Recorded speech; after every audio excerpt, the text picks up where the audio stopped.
So, hello and welcome. My name is Steve Pugh. I traditionally do something called a growth strategy podcast where I introduce you to interesting people that can help your business or career. Today is no different, but between now and the 3rd of December, probably a little bit afterwards as well, you'll see that I'm supporting heavily something called Purple Sock Day. And what we wanted to do was both give you inspirational content from amazing entrepreneurs and different people that you can learn from, but also just a blatant plug to go out and buy some socks, some really lovely, beautiful socks for £6.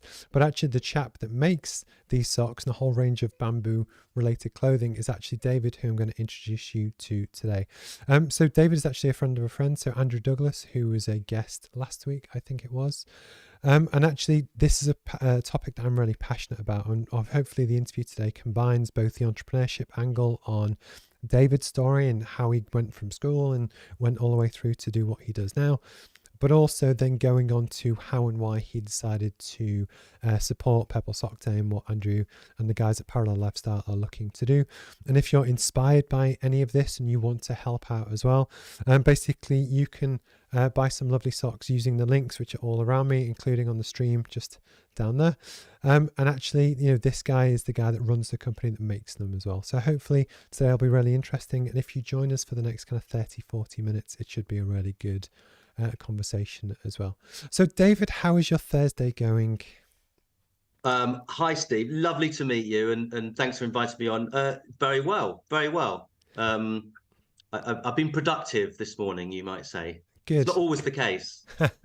I think people often forget that you see so much stuff on like hustle culture from entrepreneurs and things that you do, but not every day is 100 miles an hour. And sometimes it's nice to have a regular speed day. And sometimes when you just tick a big bucket list tick thing, achievement task off your list, it can be really cool. And then also I'd like to congratulate you on some extremely comfortable socks. I have in my possession probably about 6 different pairs. I actually wore some last night for basketball training.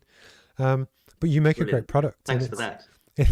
But as someone who, so I run my own business and I run other people's businesses as well. But for anyone that makes a physical product, especially something which involves stock and design and trends and seasons and supply chain, and people don't always appreciate how much exponentially harder it gets the more complicated your supply chain is.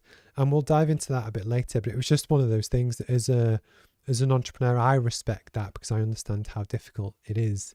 That it makes kind of what I do seem really easy, that I just live stream and have one product and it kind of works.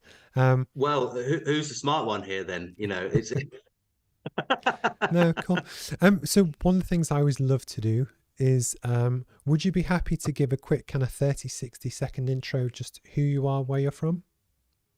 Yeah, so my name's David Gordon. I spent most of my adult life living in London. I've been between Plymouth and London for many years, and I'm now sitting in a cottage ever since the last 4 or 5 months. I've been living in mid Devon, so I'm really enjoying that. I started BAM about 17 years ago. I've never really had a proper job or very short stints. I would say, yeah, I'm consistently inconsistent, and sometimes have a bit of inspiration. And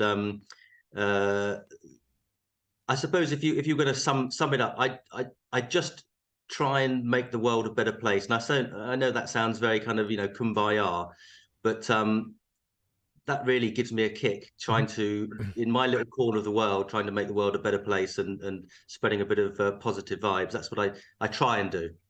I think that is a great motto to live by. That I think for a lot of people, that when you first start your career and you build a family and you build a foundation, the challenge is, and it rightly should be, to get to a point where you're self-sufficient, you can pay your bills, you can feed your family, you have your heating, lighting, everything, and then you have your career ambitions. But you get to a certain point where actually money isn't necessarily the driver anymore. But actually then, at least for me, so I turned 40 earlier this year, the ability to have and give back and actually make that a key part of your being and what you do and how you exist and the causes that you want to support. I personally find it funny that I always want to do more, but I also need to sometimes rein myself back in that you can only do so much. So when you said about the corner of your world kind of thing, I get that, but I appreciate that. No, But if everybody does that, then every corner of the world becomes a better place. And there's some really interesting stuff out there actually about the impact of a very, very small number of people on the wider population. There's been all sorts of experiments with meditation and literally sending out positive vibrations into the world, and the dramatic impact that has on the crime rate in the local area, for example. I mean, this has been measured. It's not just a kind of an airy fairy thing. It's a scientific fact, and so it's a really good thing to remember. What you put out into the ether has an impact. The one thing that gets me, and I don't want to go too much off tangent, is that still nobody knows what consciousness is, and if that is something which we each have, or is it a universal thing that we tap into, which goes into what you're saying, that actually the answer is we don't know. But my point is that I would guess that it's both.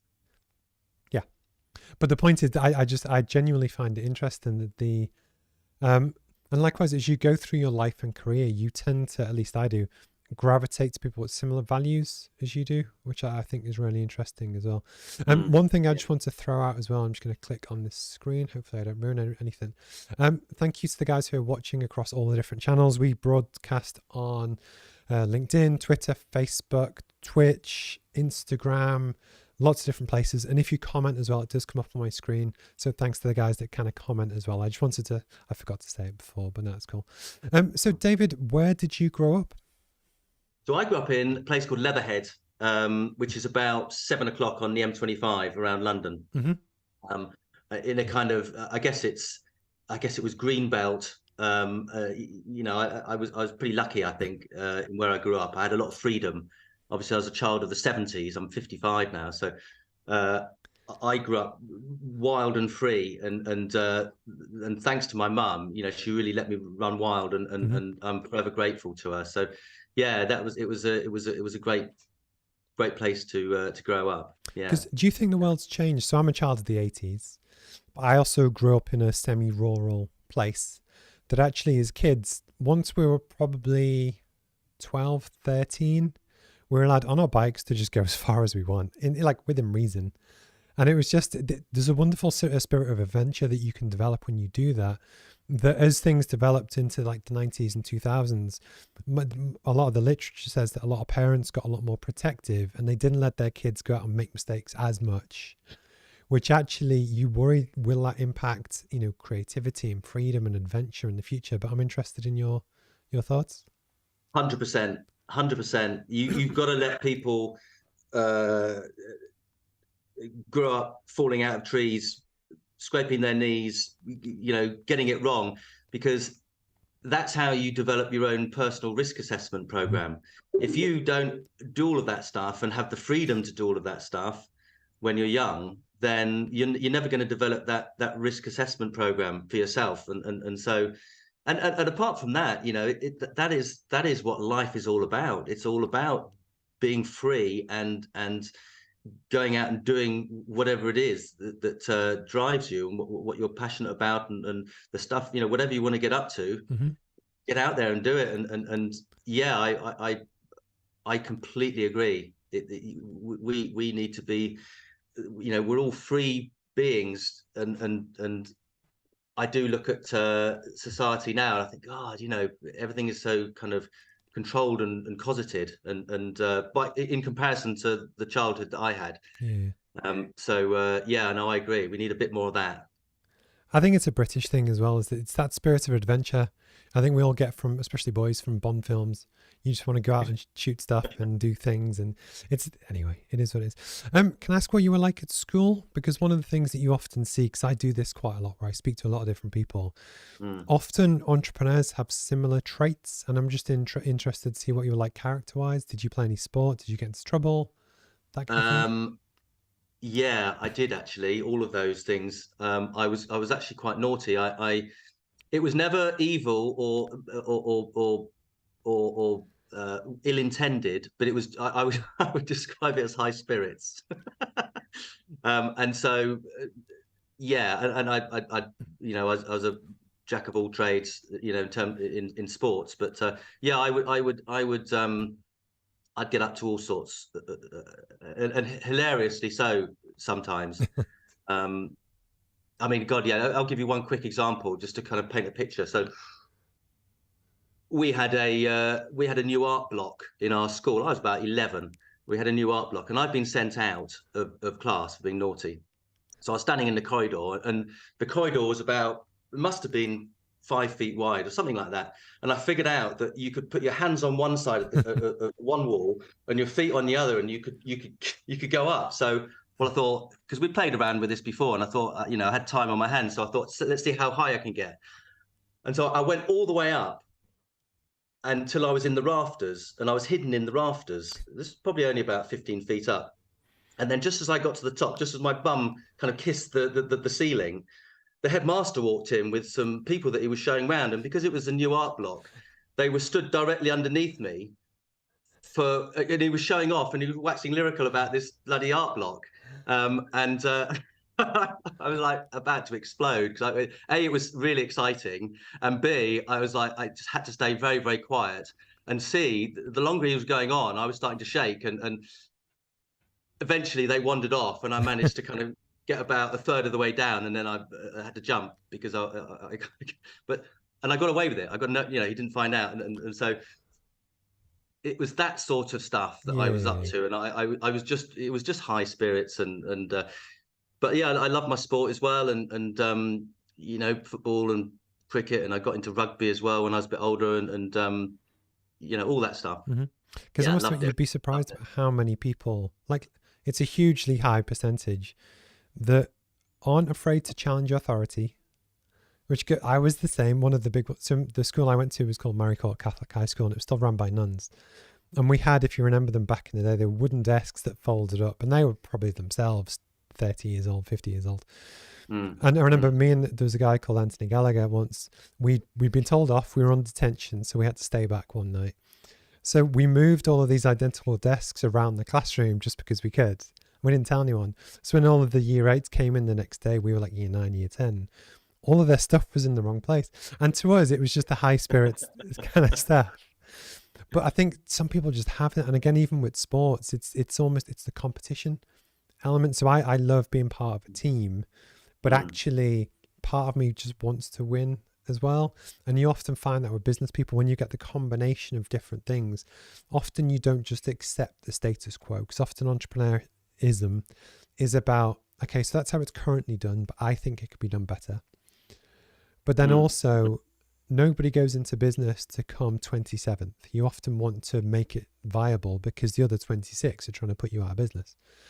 And often you do see these kind of same traits. So what did you leave school at 15, 16, or did you go to university, or? No, what I did, from the age of about 10, I had this thing in my head about doing PE and sports science at Loughborough University, and I had had a real thing about it, and so I wanted to do that. So I worked hard at my O levels and knuckled down a little bit, to be honest with you, and then got through my A levels okay, and went to Loughborough. So that was my driving force in my 70s to go on that course, and so that's where I ended up, and I had a lovely time at Loughborough. And for anyone that doesn't know, that might not be UK based, or even if you are international or otherwise, Loughborough is pretty much the best sports university in the country. Often if you play for GB or whichever, you go to a sports based university generally. But actually since then it's evolved, and it's got a really great engineering department, but actually it is the place to go if you're really, really good at something, if you want to take that almost professionally. So I respect that. It was always on my list, but at the time, at the age, I wasn't that good to. I didn't want to go to Loughborough and be in the 5th team basketball. So I went to somewhere else to, do Yeah, better. So out of interest, sure. so what did you do afterwards? What was your first job? Well, I when I finished at Loughborough, I wanted to go travelling. So I went off for about 3 years, backpacking and working and traveling. I worked in, Australia and Japan and a couple of other places, and traveled around Asia and Australia, New Zealand, and a little bit of America. And I really, really love traveling. Wow. And so I did that, and I really got into that. In fact, I've only had 2 jobs. One of them was I was a gym instructor in Melbourne in a hotel gym there, and then when I came back from traveling, I got a job at Trailfinders, Yep, I know it. selling round the world tickets to probably people like me who were wanting to do it next. And I did that for about 6 or 7 months, and that was my limit really. I wasn't really born to do that. I think Hmm. I've always had little business ideas, and when stuff runs around your head, and you think, oh, maybe I should have a go at that. Or I just I didn't I suppose the truth of it is I didn't like the constraints of a job. Hmm. I'd be prepared to work a lot harder doing my own thing than in a job. It just wasn't Yeah, for yeah. me. But that's almost like from before. I think you have that or you don't. So it's but then for me that comes back to the rebellious nature at school. Is always, and these where you see the common traits that come in. Um, Mm. so But what I happened? think I think also, sorry, Steve, but I think also, if someone's listening to this and thinking, well, I didn't do that, or I didn't feel that way, that doesn't necessarily mean, you can anybody can have a thought process, and literally anybody can be successful Hmm. should they choose to. And I think that's a really important point to make. It's I suppose there are classic traits that you can identify that maybe you haven't, but I think anybody, it's a choice. Hmm. It is a choice, and you can choose to, and you might not succeed first time, or even second time. I mean, I've had so many failures, but I didn't have any. I personally didn't have any other choice. In the end, I kind of ran out of ways to screw up. Probably is the truth of it, and so that was my path. But smarter people don't necessarily have to mess up quite as many times as I did. Um, Before finally figuring out how not to mess up. So yeah, I think anybody can do it. Because sorry, I went out of focus just in case you were. It's one of the problems. It's a first world problem about this studio. But no, I completely agree. And again, I think the definition of success has changed. And for me, that ties into what your whole brand ethos is about. And we're going to get onto that later. But if you go back to 80s films, it was all Wall Street and Porsche 911s and, whatever. And even Yeah, in yeah. some Gordon ways, Gekko, greed is good, and all that yeah. stuff. And then Yeah, even now with Instagram and lots of different things, there's a whole culture where it's Lamborghinis. It's a similar drive. But one of the things that in the real world that I've found is success can be a part-time job which allows you to travel or paint or look after your kids or just do something which you enjoy. And you mentioned just before we came actually on air, it was to do with how I'm lucky because in some ways I get to make my hobby work, if that makes sense. But yeah, it was just the principle of with a lot of people, me included, you can see people online that do stuff and you're like, well, why are they more successful than I am? And it gets to you. And, it's almost everyone has their own different price to pay and what they want to do and what makes them happy. And I do think that uh, different things mean different people, different things to different people. yeah. No, completely, completely. And it's not about making loads of money and trampling on other people. It's just not about that. Um, it's about for me, it's about freedom. I mean, that's what it's about for me. It's, it's being free to do what I want to do. I mean, some people like tinkering with engines and what have you. I like tinkering with business and shaping something that works. And so that's, I suppose, that's all pointing me in that one direction. But it's about being free and finding the things that float your boat and pursuing those things. Because like you said, this is your job and your hobby. And that's real success. That is real success. If you're doing something that you really love to do, that's it. That is it. And it's nice to have a bit of security and a roof over your head. Of course it is. But because you spend most of your hours doing whatever it is you're going to do, so you better enjoy it. Otherwise, I mean, and there's obviously a discipline, and there's it's not always going to be brilliant times. You have to apply yourself, but if you can enjoy that bit in whatever it is you're doing, then that's success.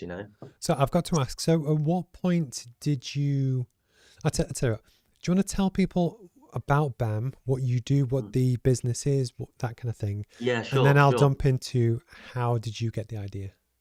Yeah, sure. So BAM is bambooClothing.co.uk.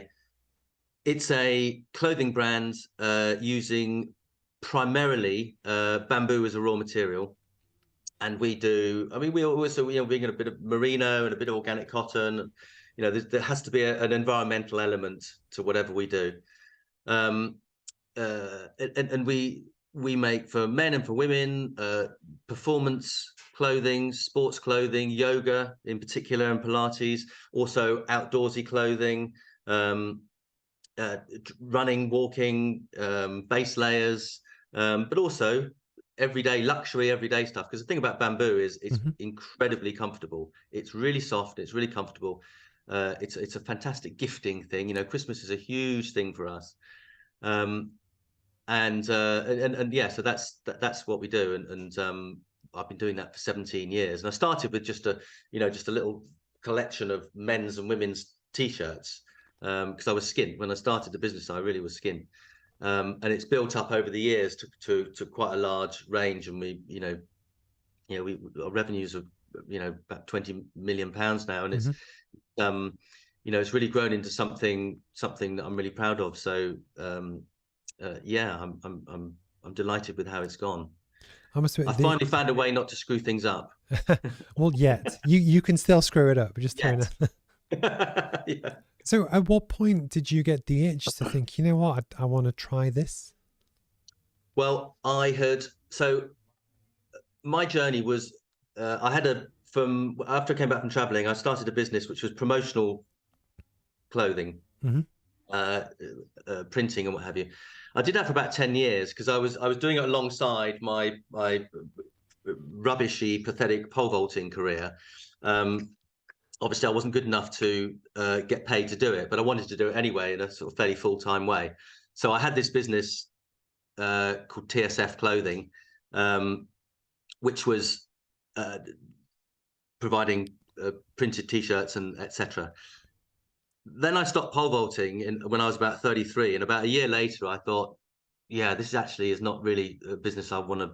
It's not. There's got to be something better out there than this, and also, and so I kind of walked away from TSF. I kind of sold it quite cheaply to a pal of mine who was working with me, and I just thought there's got to be, for me personally. I mean, he's made a great success of it. I mean, he's that was his journey. But for me, I just thought there's got to be something better out there for me personally, and also I wanted to make a point, because in my previous business it was business to business, and I saw firsthand the kind of the psychopathic nature of business, bigger businesses especially, and how they dealt and how they operated. And of course that's not the whole business world, it's just not. But my window on it at that time, I just thought, there's a better way of doing it than this. So I wanted to make a point that you could have success doing something that was good, and I wanted to do something environmental, Mm-hmm. And that you could make it successful and doing everything right, treating people right, doing everything right. And obviously, I'd come from the clothing world, and so that was my ecosystem. And I was in China doing some. I was making some baby wear for a friend of mine as a favor, and I came across bamboo as clothing as a concept.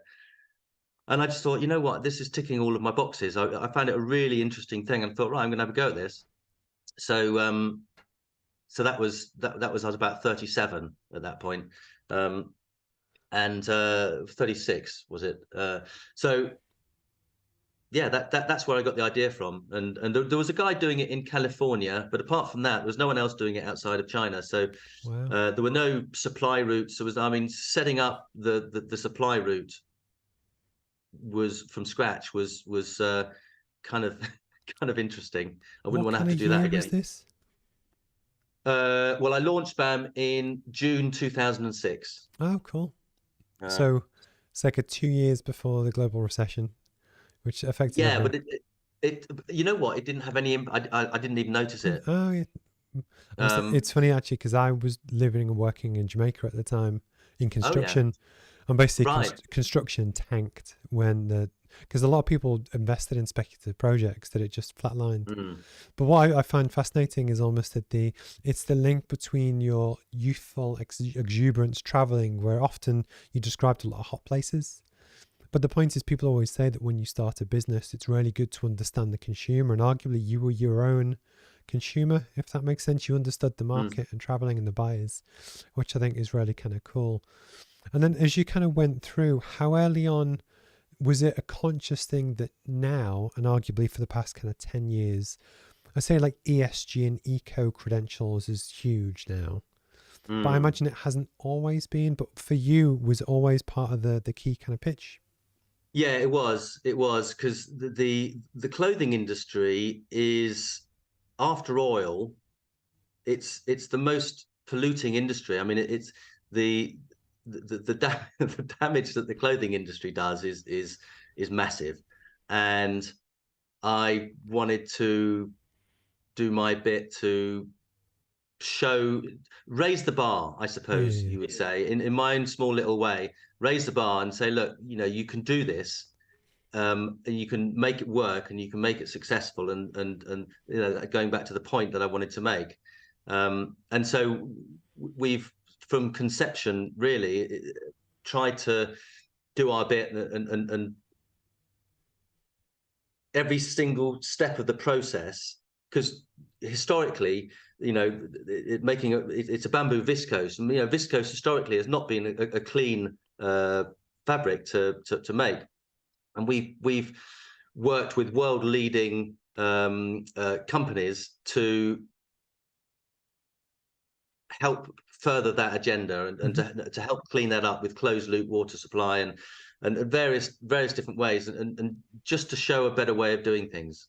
Because I know you're very proud of the maxim about leave no trace behind.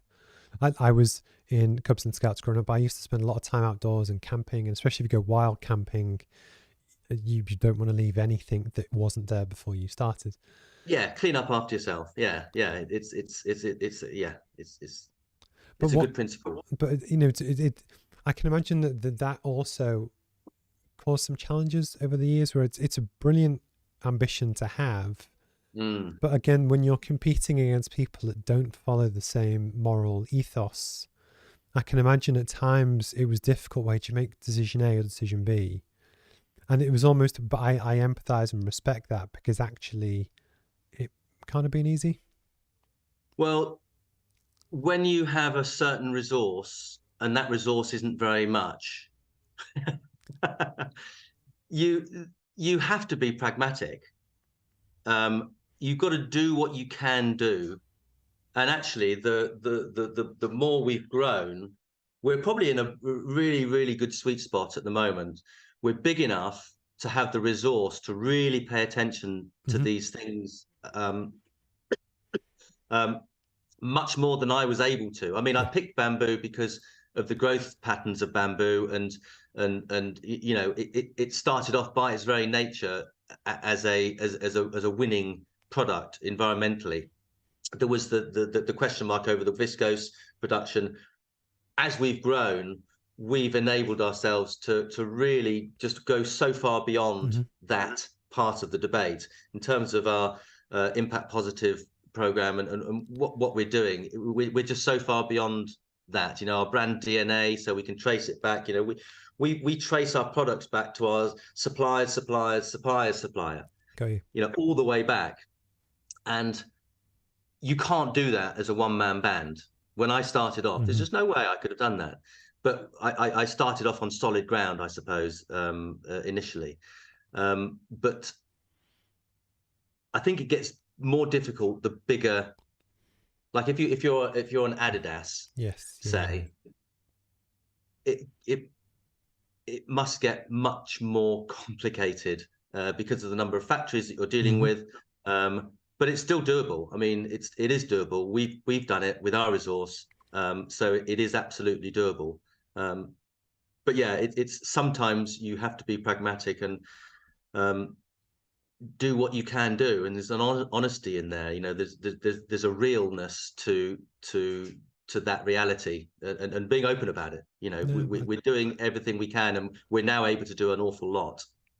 But there is one point. There is one point I would like to make.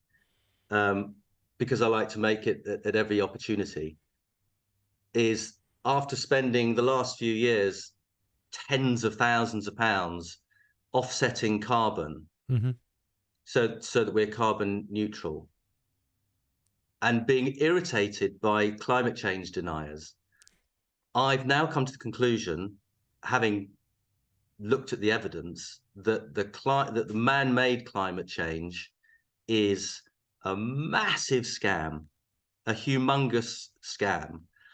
And so we won't be spending another penny on offsetting carbon footprint, because it's a scam. And I will tell everybody that will listen, it's a scam. And actually, the science behind showing that it's a scam is astonishingly simple and quick. Okay. So I make that point everywhere I go, because it's only by people staying silent about it, because it's a bit awkward, that this scam has been allowed to continue. So slightly awkward, but I don't care.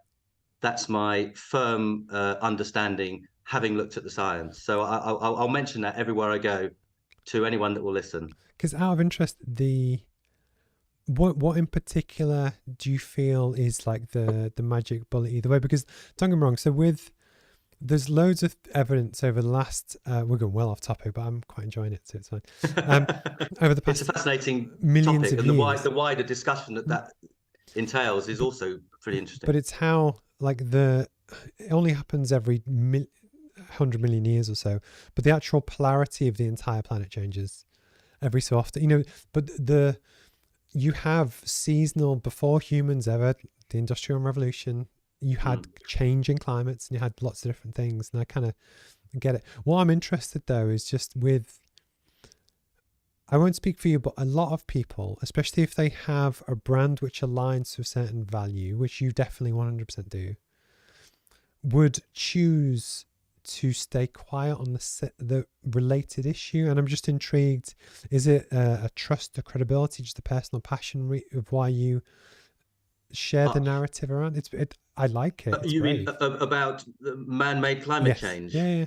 The reason why I say that is because a lot of your customers might feel different, and I'm not backing and I understand that, and I mean, I for about 15 years, I used to get irritated by climate change deniers. I thought, God, you know, the time for talk is over. Now is the time for action. And so, with a bit of humility, that I actually reviewed the evidence only within the last 12 months. Okay. And come to the conclusion that and that it comes in a wider context as well. So if it's a scam, who's behind that scam, and what's that all about? And that's a much bigger debate that we probably haven't got time for. But It's very, very simple. The science behind it is actually very, very simple. It's to do with ice core samples, and it turns out that they can measure temperature and CO2 Yep. content very, very accurately all around the world. And it turns out that CO2 levels follow temperature changes by 600 to 800 years. And that's because it's the ocean's ability to hold CO2 changes with temperature, but because the oceans are so deep, it takes that long for that impact to happen. And there's lots of other things as well in terms of where we are in a bigger cycle. It's to do with the sun. It's to do with the weakening magnetosphere at the moment. You know, the temperatures are changing on other planets and moons of other planets in the solar system more than they are here on Earth, actually. And so it's just a natural cycle that's been captured, if you like, by powerful financial interests. But the reason why I bring it up, even though it's awkward, and even though from personal experience, I know that some people will listen to this and think, possibly be slightly irritated, because that's how I used to be. But the so thing I is, totally understand that. But I the reason why I bring it up, genuine debate, because like yes, some people, we should be able to discuss, and the fact that it's awkward to discuss, there's your first clue that something's not right. Because as an engineer, for me it's always about data, and you know, that kind of thing. I'm not I obviously have opinions, but the point is I like debate. So even though a lot of people hate Piers Morgan, he does have on conflicting guests because he wants to hear from the Israelis and the Palestinians and challenge whichever. But the one thing that I was thinking about at the weekend, and this might sound random, as an engineer, I know how hard it is to make stuff and make a change, to make something happen. And what crossed my mind, because we had really bad rain in Newcastle over the weekend, was if you flip the switch, and like I've traveled quite a lot and the world is massive, if you actually tried on purpose to change the climate and you went absolute batshit, I think you would struggle. But my point is, and it's that kind of thing of where some people would hate that I even said that, but just from an engineering point of view, I think it would be very, very difficult to do, even if you tried to do it on purpose, to change the climate by 3 degrees, 5 degrees, you know, if you think about how big the world is.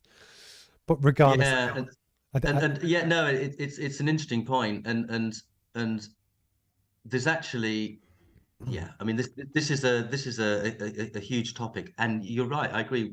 We should be able to talk about it, but the reason why I mention it and I bring it up, because it's even though it's awkward, and even though, you know, as the founder of an eco-friendly clothing company, that could be potentially problematic. I think it's too important not to raise the issue and to talk about it, because we cannot be led down the garden path as we are at the moment as humanity, and that's what's happening, and it has to stop.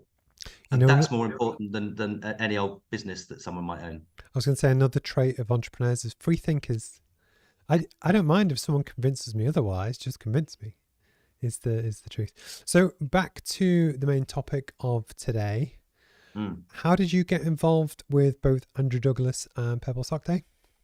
Well, I've known Andrew for many years. He's a dear friend, and when he came up with the concept, and we discussed it, it was clear that I could help with the production of the socks. You know, we've if anybody's ever received a pair of bamboo socks through the post, that will have been me. We send out, or we have sent out over the years, about 1 million pairs of socks a year. We've stopped doing that now because it doesn't work financially anymore, because there's been a bit of a cost of living thing going on, but we've sent out a lot of socks, and so we do make a lot of socks, and we make really good socks from bamboo, and so it was the obvious It Hmm. was the obvious matchup, and it was exciting for me because, you know, the world that Andrew, I call him Dougie, the world that Dougie is involved in, I think it's such a worthwhile use of time. It feels good and it feels right and it feels like I'm doing something. Going back to the Hmm. original thing about starting BAM, just to try and make the world a better place. It feels very, very in line with that. And you know, when you feel good about doing something, then you know that you're doing the right thing. I, I agree, because with, I can't even remember how I asked him on the podcast last week, but how I met Andrew as well. Because what was interesting is that we have some mutual friends, and I think it was through that I saw some stuff and it looked quite cool. So I run a startup with the mission to bring free business education to the world, to help people from poor and underprivileged backgrounds, but basically anyone, regular people, Mhm. access high quality business education. Because otherwise, if you can't afford it, your big universities will shut the door and they don't care. And but that being my background, it was almost where, I wanted to be able to help people, but I saw the instant link with, I love what they were trying to do. I love the mission and the way they were trying to build the fund to fund stuff for other people. But I basically said to Andrew, look, you can have everything just for free. And for me, it's the same kind of thing, that even if only one person Yeah, ever takes us up on it, it's me trying to do something.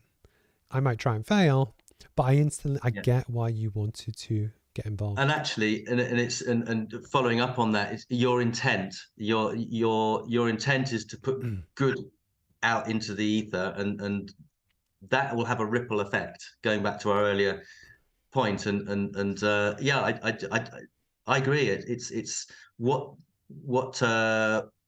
what Purple Sock Day is building is a virtuous circle, and it's very exciting, and I think it's going to be a massive thing, and I'm really proud to be part of it, and to, you know, one day I'll look back and think, you know, I played a part in helping that happen. So It's a legacy thing. It's that, you know, at your funeral, what will people say? And for me, it sounds too, I come back to this every week, but I was in Cubs and Scouts, and it was, I will always do my best, do my duty to God yeah, and the Queen, and obey the Cub Scout law. But the point is that that was drilled into me every Tuesday for so many years. But it's almost I don't mind if I fail. I just want to have tried my best, and then I'll get another job. I'll do yes, something else. I'm fine with that. And I think it's almost that yeah, mentality that I don't mind doing a live stream, although it does go to 20,000 people. If nobody watches it, I'm fine with it. I actually enjoyed it. I've enjoyed today's kind of debate, which is quite interesting. So I've got to ask as well, me too, because me this too. is it's a hot topic that a lot of people have talked about in recent years. You became a B Corp, and it was Yep. both. What was the driver for that? How did you find the process? And almost, are you glad you did it? Well, I have to give all the credit to our fantastic Merin, who's our sustainability manager, and she did such an incredible job. She got us teed up for B Corp in a super quick time. I mean, it turned out that we were already doing everything pretty much that we needed to do to get B Corp Hmm. certified. We just weren't taking notes of it, so to speak. We weren't logging it. And so it's quite an involved process. I think it's got more credibility than anything else out there that I'm aware of, in terms of just flagging up to consumers that, Yeah. look, this is a company that cares and is doing things in a certain way. And so, because we were already doing pretty much everything, we thought, well, you know, it will help flag us up to people who may not otherwise be aware. Hmm. It's another, I suppose, it's a very strong tick in the box, I suppose. It's like a kite mark. It's like a quality It mark. is, yeah, and there's the marketing element to it, that, you know, it's like, well, we're doing all of this anyway, so why don't we just get certified?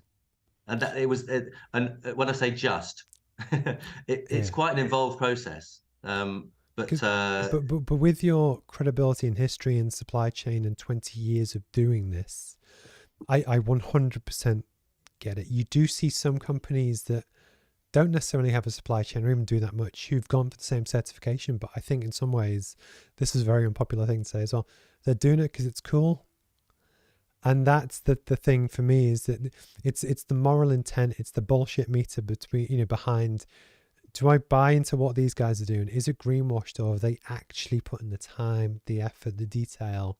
Because it's the fact, I joked with Andrew about how if you compare these to red noses that historically were always plastic, nowadays just making hundreds of millions of tons worth of plastic every year isn't necessarily the best way to go, is where these will last for years. So it's almost, there's a lot of thought even down to the cardboard packaging and stuff. It's very cool. Yeah, I mean, I think for me personally, there was a comment we had. Our buying director is on maternity leave at the moment, and we've got Pia, who's fantastic, and she's come in and for maternity leave, and she came in for a first meeting, and we were doing I can't remember exactly what it was. It was a planning meeting about production, etc., etc. And she left, and what she said to a friend of hers afterwards was, with regard to us and our kind of intent and what we're trying to do in the world, and what our all of the things that we're trying to do in terms of impact positive and all our footprints and taking care of each one, if you like. She said, these guys are the real deal. They're walking the walk. They are absolutely the real deal. And that gives me as much satisfaction as anything else. Yeah, I got you. From at the time she was an outsider coming in, that really made my year. No, I appreciate hearing that, and because it came back via a different route. So she didn't say it to come back to us, but it did come back to us, and I thought, God, that's so lovely to hear that. I think it's what people say about you behind your back. And it is almost, it's the truth of it. But then likewise, like, some people might not like me personally, but if they know that the moral intent and the content of what we do is good, and we're doing our best, I hope, like, I don't like the guy, but it's actually pretty good. It's that kind of thing. Years ago, I went on a sales training course, and it was some obnoxious guy that sold helicopters. And I was doing a PhD at the time. And within the first 5 minutes, I was like, I hate this guy. He's horrible in every way. Yeah. But I couldn't deny an hour later that he knew his stuff. And I learned from him, but I still hated him. Yeah. But to me, it's the credibility that I still respect. Does that make sense? And it's a really funny one. It's almost, when you're younger, you often let your emotions impact your opinion on people. As we're actually, even, like, there are certain world leaders that are not popular at the moment, but I understand that for their population, they're doing the best they can. And I respect their integrity, even if I disagree with it, if that makes sense. And it's, for me, I think you need that. I think it's that kind of thing. The world's lost in some ways. It's the whole cancel culture thing, where everyone's now almost so afraid to stand up for what they actually believe in, because you might have people throw orange paint on your car or whichever, that it's just, it sounds bad, but I almost feel like the world needs a bit of a reset at some point, just to go back to more traditional values. Well, I think, and this is why I jumped into the opportunity to kind of say my piece on climate change, is because we have to have the courage to, with kindness and with love and with good intention, but also with the strength to say what we believe in, because it's, the old adage, all that's required for evil to prevail is for people of good conscience to stay silent, and really that's why I bang on about the whole about that particular topic now, because I've realised we've been duped, or I was duped. I've spent tens of thousands of pounds. That's not the point. We have been duped in this thing, and the only way we break that spell is to talk about it. and so that's why I do. See, the Yeah. most surprising thing for me in the interview was the pole vault career. When that got dropped in, I didn't even want to. It was too left field. I thought I'm just going to let that one go.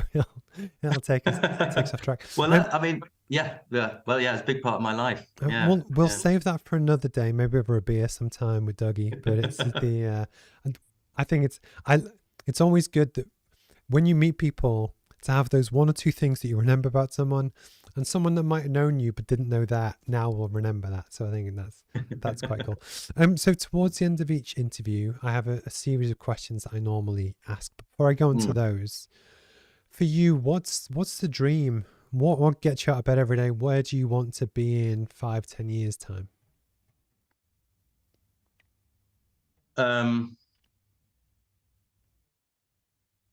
I would like to set up a BAM yoga retreat in the UK that is also a centre for alternative non-pharmaceutical medicine and treatment. That is all about,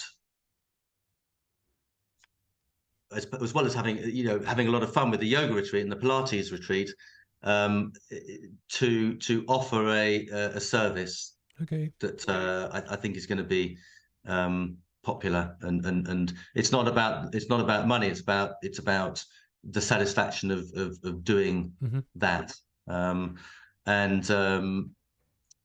yeah, that's where I want to be going. I think there's a huge story to be told in terms of frequency and resonance, in terms of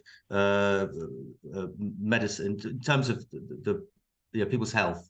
Yeah. Frequency, I think, is going to be a huge thing, and it's not to make money out of it. It's just to be, because you enjoy it. Yeah, I think. Would you do it in Devon? Yes. I actually forgot that was how this conversation started, talking about consciousness and resonance.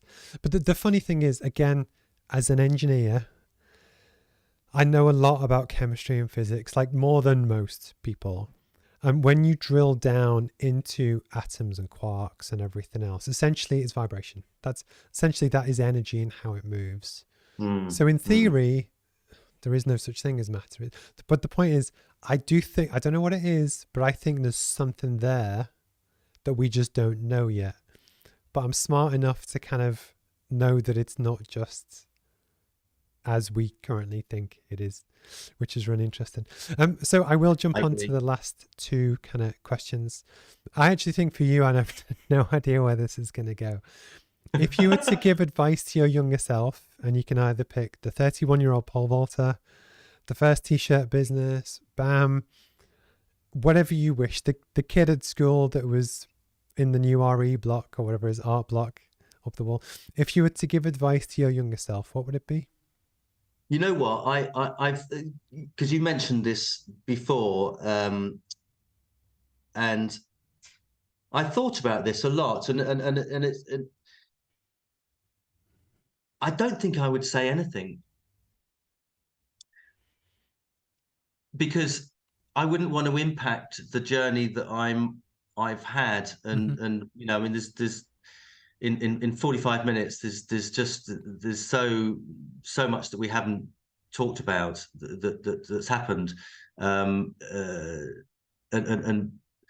everybody's on their journey through life, and I do suspect that everything happens for a reason, and I think I would just let it roll. I would just let it roll, because I wouldn't want to have changed anything about the journey. I think I'm learning lessons all the time, and it's just an amazing, remarkable kind of everybody's life is an amazing, remarkable journey, and I thought there's all sorts of things that you could say to this question, but honestly, I think I would just let it roll. and let the chips fall. Because the funny thing is that the character that you become through life is built on the experience. And it's one of those things that, ironically, often the worst experiences, which could be death or trauma or whichever, often steer you into developing your character and that kind of thing. There might be that learning helps you help someone else in the future. So actually, yeah, it's going back to your point. If you were to remove all pain and suffering from your last 55 years or 40 years or whichever, you wouldn't be who you are today, if that makes sense. That's right. And you know, I had the most profound journey that ended about 3.5 years ago. My dear wife Sue passed away from breast cancer just before the lockdowns, just before the start of COVID. And you know, that was obviously profoundly traumatic. I wouldn't want anything to have changed. Well, obviously her not getting cancer would have been handy, you know, that's an obvious point, but that journey was kind of, so in the end it was such a beautiful journey. Yeah. I don't think I would want to have changed anything in my previous life, because then I wouldn't have had that.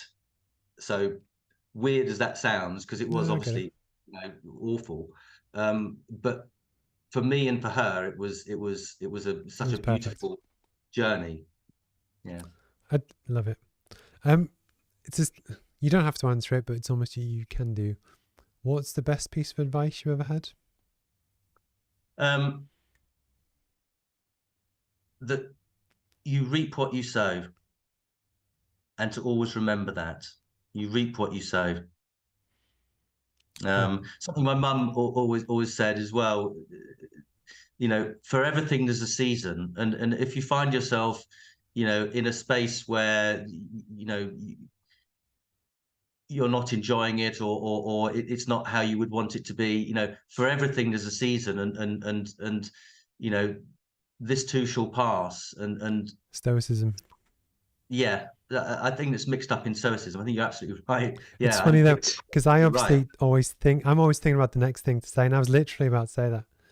And yeah, but I think you're it's right. true. You're right. I hadn't picked up on that, but you're absolutely right. Yeah. Oh, cool. But no, you reap what you sow. Love it. Is there anything you would like to talk about and plug before we go? And you can just do a blatant plug for these things. I think the purple socks. I can't think of anything better to plug than the purple socks. And you know, any time between now and Purple Sock Day, which is the 3rd of December, buy your purple socks. They're made from bamboo. They're incredibly comfortable, and I really hope that it builds and grows as fast as possible. And so, yeah, please go and buy some purple socks from our website. The link is on the screen, and it's also £6 for one pair or £15 for three, because I checked. But no, honestly, David, I've really enjoyed today. It didn't go as I expected, but for me, that's the wonder of it. I have some of these sometimes, and they're mind-numbing, because the thing that gets me is that I have to feign interest to the guest, but behind the eyes, I'm starting to die. It's actually when you don't know where it's going to go.